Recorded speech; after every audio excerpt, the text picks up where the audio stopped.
thank God for giving me this wonderful opportunity to speak to people.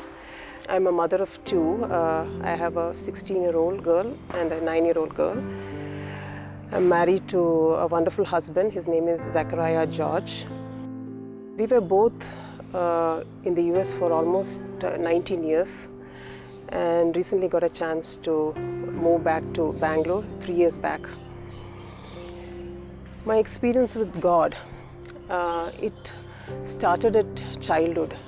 My father was very devout, and we always had morning prayer, evening prayer at our house, consistently. I can remember, as much as I remember. So I think we were raised like that, but not much.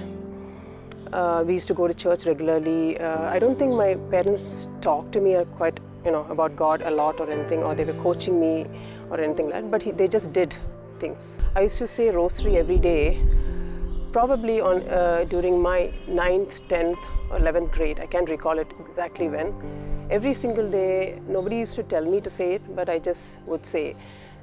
And I just would receive I don't know why I was saying it, but I just made sure that, I even remember sitting on one of those windows had a little bit of a area, and I would just look outside and there were some green trees or whatever, and I would just say rosary every single day, and I'm pretty sure that it had given me some comfort, but I can't recall what it did at that time. And we used to regularly go to church, not just on Sundays, feast days, but never like on weekday mass, I think, as far as I remember.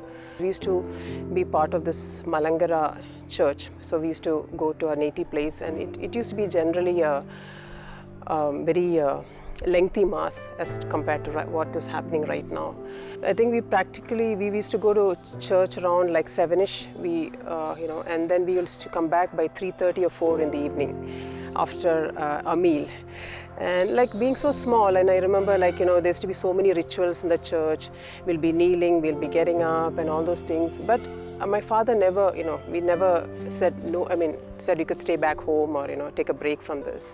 And we took it as part of, there was no exception from going to church. And we used to love, waiting for that kanji and pyre at the very end, like it used to be the most tastiest kanji and pyre, I remember that, like after the Good Friday Mass. And so I think we were introduced to all those things in childhood, but nothing was spoken to us like, oh, do this, go and, pray like this or pray like that or read the Bible every day, or nothing of that sort by my dad. They would just lead their life. My mom was working too, so, they didn't have that much time to cater towards each, to tell us all those things. I was pretty much convent educated. I remember my schooling in St. Teresa's College in Cochin. And I don't know what it was again, like during lunchtime we finished lunch, and we used to, pretty much every day we used to visit the chapel.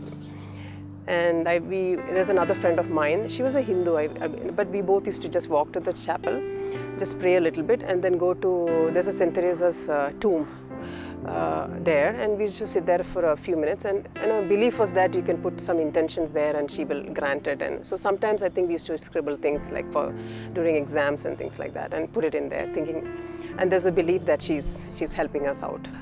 Throughout, I think I would say that a lot of priests used to visit my house. It used to be like, during my birthdays or some event, my dad would call people home. So there was an environment like that. But again, I said, he was not forcing anything on us. He was not telling us anything, to do specifically. And my dad used to go for retreats, and some retreats I've attended with him. But again, nothing was forced on me. So I was just probably listening, and, and a lot of things was there in my mind. Following that, I studied a couple of years in Chennai. And I think that was probably my first exposure outside without my parents. But I also remember during that entire 2 years, never missed a Sunday Mass. Although I had all the opportunity to miss Sunday Mass because there'll be friends, there'll be something going on that would want me to stay, make me stay back. But I think something told me, I don't know what it was, some inner strength made me just go for Mass every Sunday, never would miss Sunday Mass. So life just went by, and met my husband, and we got married. And went to US immediately. I was not very mature in many other ways. I think maybe how to take care of a home. And I don't know if my mom also, she probably panicked at the very end, but did not say much also. I think she gave me a book of all the recipes, because I never did anything in the kitchen. So I think that's all. She just gave me a book of all those simple recipes written, including how to boil rice and stuff like that, and just send me with him. And slowly we started our life there. He was still in college then, he was doing his PhD, and I was just sitting at home. And I decided to do my master's also. So I wrote my TOEFL, GRE and everything, and went to college there as well, did my master's. And life went on. We met a lot of people with different caste, different religion, different denominations. Even there, I remember, never would I miss Sunday Mass. I mean, I was not involved in anything charismatic, anything religious or anything like that. But never would we miss Sunday Mass. Like even in snow, I remember we didn't have a car initially. So it was quite a bit of a walk to the church. And normally, you would think, oh, let's not just do this Sunday, let's just do it next Sunday. What's there in one Sunday Mass? But I think we never missed. We used to walk through the snow or whatever. It used to take us like 25 minutes to go there and 25 minutes to come back, but just did it. Finally, after that, he finished his PhD, I finished my master's. Then soon after that, we had our children and everything. And throughout that, I think we prayed at home, but it was nothing like it was just, we were just so in love with God And my husband was also, like I said, he used to just pray, and I call him, he'll come and pray, but he was not very much into it or anything like that, just prayed. But he didn't object to it or anything, but he would just pray. I had my first child. I remember during those days also, I used to really say rosary every day, even though, like in the afternoon, me and my mom used to sit in a room and make sure that we say the rosary every day, Anyway, but things just kept going, but I just found some challenges raising her and, in the right way and, how to tell her. I had no clue actually how to raise a child, basically. Nobody taught me like how is to raise a child. So initial phase was going on, we just went to church, but, we just couldn't know how to raise her, in a Christian way or other than just taking her to church and saying the prayers and things like that. But I think it was just my conscience was not okay, certain times, And then certain times I used to get angry with her because she used to act in a particular way. I didn't know how to deal with that situation. I didn't know how to take care of the house. In the US, you don't get any help. And there's nobody. Once your mom comes and leaves, that's it. You are just by yourself. It was pretty challenging for me, to raise raise my child, my older one, and taking care of the house and everything else, which was not at all used to. I was like about life, like I want my free time. I want, I'm not getting any sleep, or all those type of things start bothering me, and at times I used to get angry with her. I used to be so impatient, and there was nobody to help you, like really to tell what is right. And I used to join this groups, a mother's group. It's Carrie's mother's group, and I was just trying to see if they had something to, or maybe I'll have some company. Maybe my child will have some company. But I was just getting a little bored, because some of those things that they were doing, it was not okay for me. But I would never voice it out because I was just observing, and certain things I tried to, bring in some disciplinary rules and all those things I used to try to. But certain things were not okay for me, like about sharing and how they raise the children. So slowly, I moved out of that group because I didn't think I was getting enough from that group. So I just came out of it. It was quite challenging. My job as a homemaker and a wife and a mother was quite unexpected. The challenges that came along. As anybody, like I also wanted to go out and work. And my husband used to say at times, like, oh, that's fine, you can go, you can put the child in the daycare. That option is always there. Not that I don't know whether he wanted it, but just seeing me struggle, it's okay, just do it, because he was also not completely aware of things at that time, So I would think about it, but nothing in the world, it was so difficult. Even though I was struggling at home, I would never even take that choice of leaving my, child in the daycare. Something just stopped me from going. And then I had some people back in India that I would talk to. And one person I specifically want to mention, his name is Mr. Varghese Chitlapalli. He's no more right now. He used to be my dad's very close friend, and like a brother to him. He said, Annie, don't worry, this is a very, what you're doing right now is a very good, the reward will come later. Just do what, because we have older children right now. We are feeling really bad that we didn't spend so much time with the children, and we regret that we were not able to spend that time. So those small advice that people gave me kept me going, in this direction. But it was not. And then I used to try finding stay-at-home moms to hang out and like just to I need that support. That I'm not only one doing this. And there were a little bit more than some people were there. They took off from work, just to take care of the children. So I used to hang out with a lot of Americans and all those people right there because so much available in my neighborhood. Again, started a small group in the neighborhood. Anyway, I think this was how it went through. But certain things, again, I felt that I'm not able to give her the right advice, the right upbringing. Neither one of us, I felt, was able to do that, or make a decision in certain ways. So I kept, I think we slowly brought back the evening prayer into our family. I just started telling my husband, we have to say, some family prayer can be spontaneous and maybe a rosary and along with the children.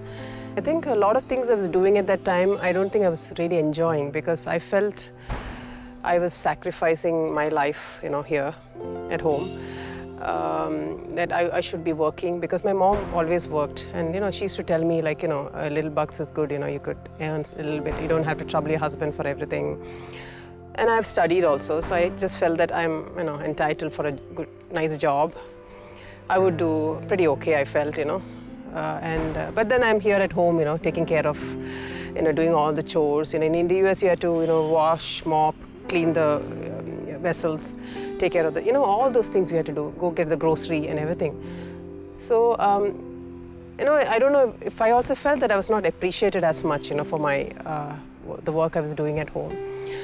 I would expect my husband to come and say, oh, great job, it's such a superwoman, but it never came like that. Maybe once in a while he said things, but, I was wanting more.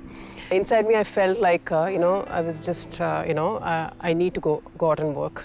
This is not what I should be doing. But at the same time, something kept me away from, like keeping her in the daycare also. But I think as she went to school, there was more challenges for me because, the school is very secular in the US. So, you can't talk about God, you can't, all those things. So slowly she started bringing in things to the house that we had to deal with.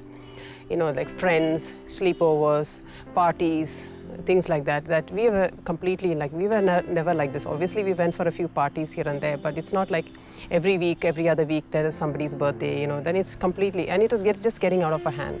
So we used to have to always restrict her from going. Then how do you tell the child, where to draw the line? We didn't know. How do we tell her something with our worldly knowledge that we know, okay, don't go. Okay, then she'll ask us why can't you give us, there's a why question always there. I think that my husband started slowly thinking, and I think he also started feeling something is empty, like he had a good job, everything was coming, money was okay, we had a good house, we bought a house, so that was all going well, but then still both of us felt a little empty. And we so happened to meet another friend that just moved from here, from India. And she started slowly, we started a small prayer group and we started reading a book called The Purpose-Driven Life.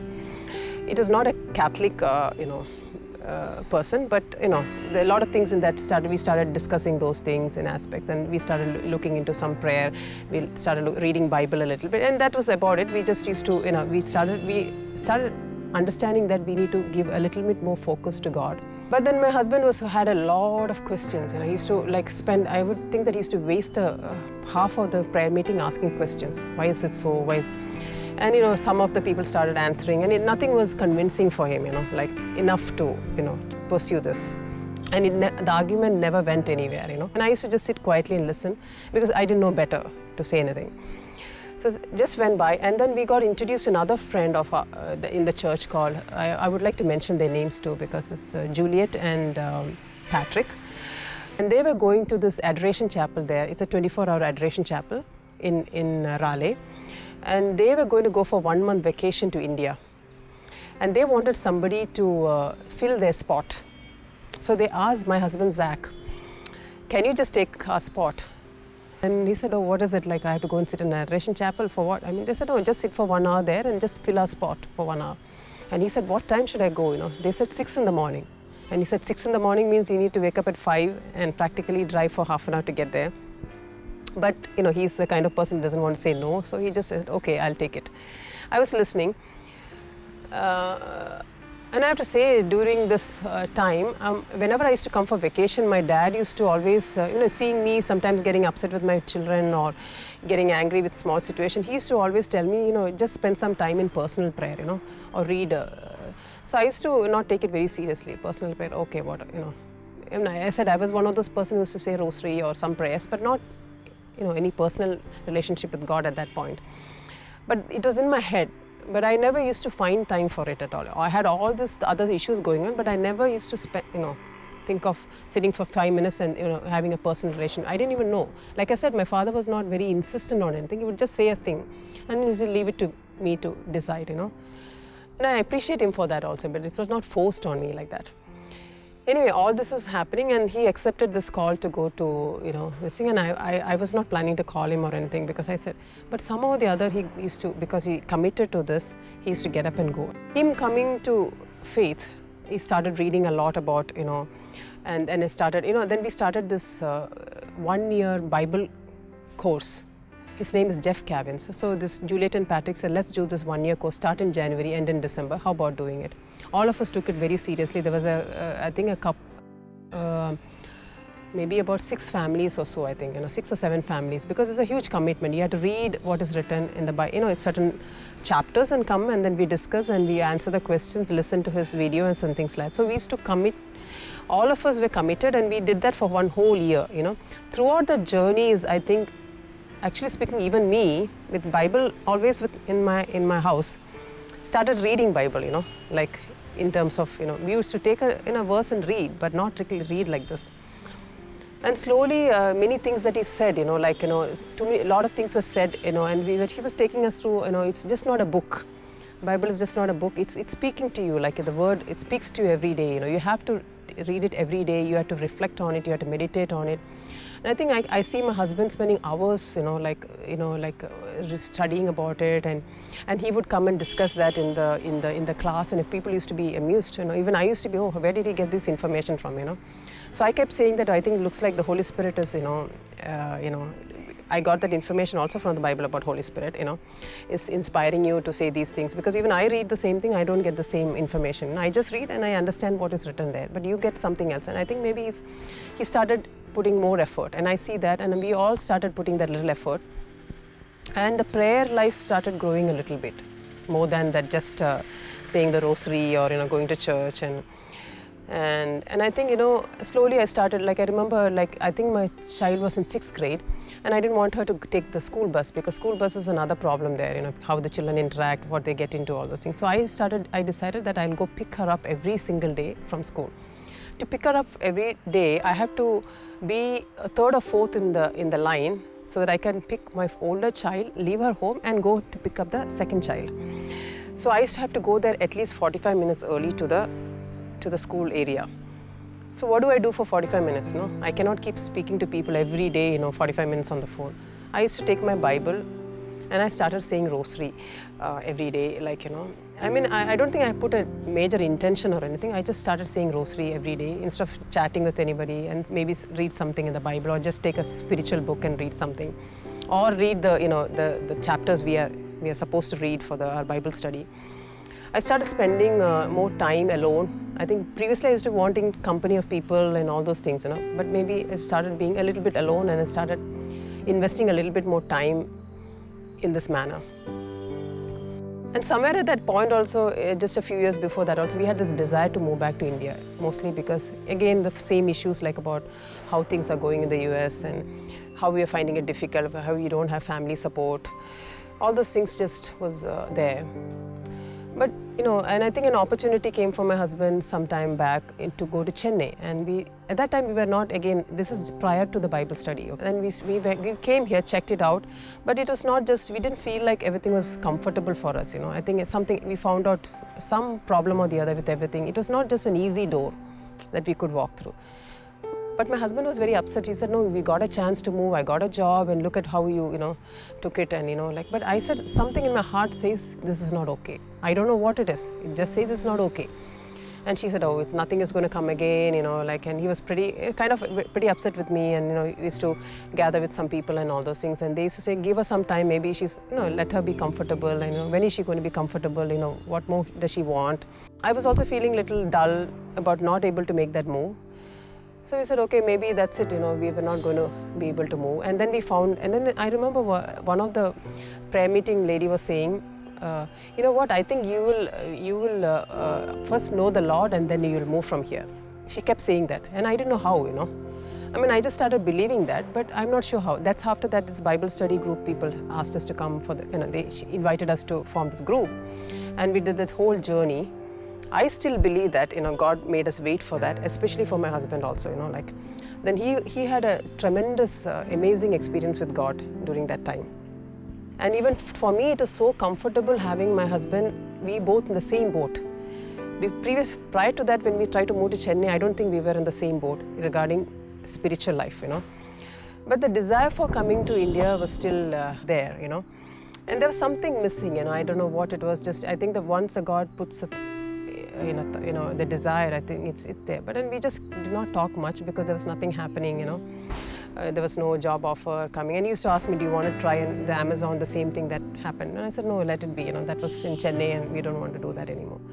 But certain things happen in the group also that, we are just people, right? And I was thinking, even in groups like this, frictions can happen, I don't know, I think it's just certain times, maybe I was not fully guided by the Spirit at that time, maybe. I was also getting upset for small, certain things. So I started, again praying to God, and I remember certain times telling when I was trying to pick my children up from school and I was waiting in the car. I used to look at the school, around the area. It looks so, it's a nice area, but I said, God, how long am I going to sit like this? 45 minutes outside. It's not easy for me to do this.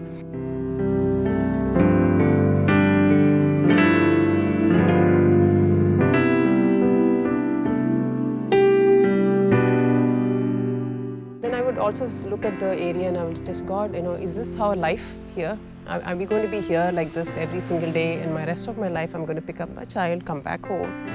Is that what you're going to, that's how my life is going to be? And I would just leave it at that because I didn't know what better, We had an excellent opportunity to have spiritual guidance by Father Anthony.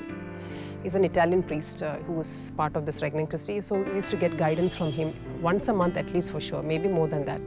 So he would take half an hour, 45 minutes, guide us through our prayer life and, like with our children, all those kinds of stuff. So we started taking it very regularly, me and my husband. So he used to tell me, don't tell me that you don't have time to pray, because I pray 4 hours a day. He's a priest who does everything in minimal, he doesn't own anything more than a suitcase, So he said, don't tell me that, when people come and tell me that he can pray 10 minutes, I never told him that I don't have time, but he would just tell me, I pray 4 hours a day, you need the strength from God, He will guide you. Just start doing that, So by that time we were slowly into, saying the prayer and having a small relationship with God. I wouldn't say a major relationship with God. But I think God is so merciful. Even if you take one small step, He would take 20 steps. That's what I think. I don't even think we deserve that so much of mercy from God, But maybe I don't know what he thought. He just definitely wanted to save us, That's all I can say. So things go by, and my parents were not feeling well, they were getting sick and there was nobody to take care of them here in India. So slowly, one day he came and told me, his boss said, he was just talking to his boss and he said, my Annie's parents are not doing well and they always have issues and things like that. So boss said, why don't you work remotely for a few months and then go to India, stay there? And he just told me that. I don't know what it is. I just said, take that option, Anil, I said. And he said, I don't even think he's very serious about it, But he just pursue on it, I said. I don't know, something told me to just pursue on it. Every day I would tell him, what did he say, what did he... And he said, oh, he said that. And slowly, I think my husband also felt like, a push to do it. So I think the doors kept opening for us, quickly, everything just fell into place. And we moved in a matter of 1 month. We didn't know anything about Bangalore. We had nobody here in Bangalore, no relatives, no friends. I think we just entered the church here, like OLS. The first day we entered the church, I think the auntie Olive called us for reading the Bible and invited us to join the choir. Slowly we started getting involved in the church. We met so many groups here, And we decided that there was mass in the morning here. That is the best thing that we have done after coming to India, I think, going for mass every day, the whole of us, my children, all of us, every day in the morning or in the evening, we make sure that we go for mass. So I think it's just that, I think through this whole journey, I think God brought us here for a reason, I think, and then I think there's not a day that we don't pray now, and thank God for this amazing mercies that He's given us, and it all fell into place, And basically, I think staying at home is the best thing that I've done, although, now God is giving me opportunity to do some work. Like I work for this NGO, like with fathers. I work with, marketing with them. I do, I can do some small things like making cards and, fundraising for things and get involved, teach in the catechism class here, the Holy Communion class I teach. All those things, it's even if though there's no money reward, I think it's something that God is using my talents, treasures to, to give it to the children and give it to the people, So all those services that you're able to do, I'm so happy that I'm able to, even though I was cribbing so many years back about not able to work, but you waited for the chance. Now my children are in school, I have that free time. My parents are at home. I'm taking care of my parents right now for the past 6 months, and I don't know how it all falls into place. It's just amazing. Like it's a relationship with God is also. I complain to God right now. It's like a, just make it happen to me, or your will. Come, whatever you will, just show it to us. Guide us by the Holy Spirit. The wisdom of the Holy Spirit, I think, is the key. You have so many choices in this world. What is to be done? Nobody knows. No one knows. Only God knows what choice you have to make. So I think it's just that you just let it be. Let it be. Whatever decision you have to make, and God slowly will give it to you in a tray. I talk to my children all the time about everything is related to. We just channel them in that direction. Whatever they say, whatever they do, we always guide them through the words from the Bible, from what we learned. We have now a source to guide them. Previously we did not have that source. We used to just say from whatever hear and say, people are saying, oh, my grandparents said that. But now, always I tell my children something, you look at from the God's point of view. What is God going to look at from there and look at you and say? None of us have reached that, that perfect relationship with God. We are just in a journey.